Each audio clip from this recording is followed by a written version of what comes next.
আল্লাহ বলে, বন্ধু আপনি এবার বলে দেন, জান্নাতের কথা শুননা যদি আমার কোনো বান্দা মনে মনে ভাবে যে আল্লাহ কথা তো ভালো, জান্নাতে তো যাওয়া দরকার, যাইতে তো মন চায়, তা আমি যে পরিমাণ গুনাহ করছি হুজুর, যে পরিমাণ নাফরমানি করছি, আমি কেমনে যাবো? আমার তো গুনাহ অনেক বেশি। তা আল্লাহ বলেন, নাব্বি ইবাদি আন্নী আনাল গফুরুর রহিম। বন্ধু বলে দেন, বান্দা গুনাহ যত বেশি হোক কোনো অসুবিধা নাই, আমি আল্লাহ গফুর রহিম, আমি চূড়ান্ত ক্ষমাশীল, আমি চূড়ান্ত দয়াবান।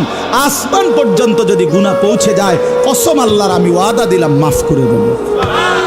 শুধু গুনাহ ছেড়ে দাও, আমার কাছে ফিরে আসো, চোখের পানি ফেলে মাফ চাও, আর করবা না, ওয়াদা দাও আমি 90 বছরের গুনাহ একসাথে মাফ করে দেব। মাফ করে দেব। তোমার জন্যই তো বানাইছিলাম জান্নাত বান্দা, আমি রাখতে দিয়ে লাভ কি? আমি তো দিতেই চাই।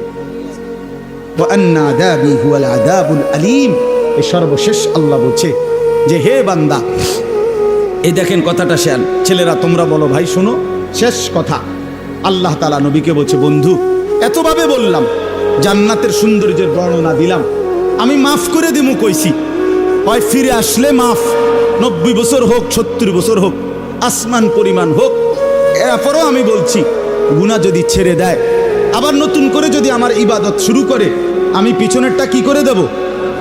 এরপরেও যদি কেউ গাদ্দারি করে, গাদ্দারামি করে, আল্লাহ বলে আমার কথা পাত্তা না দেয়, তো আপনি তারে বলে দিয়েন আন্না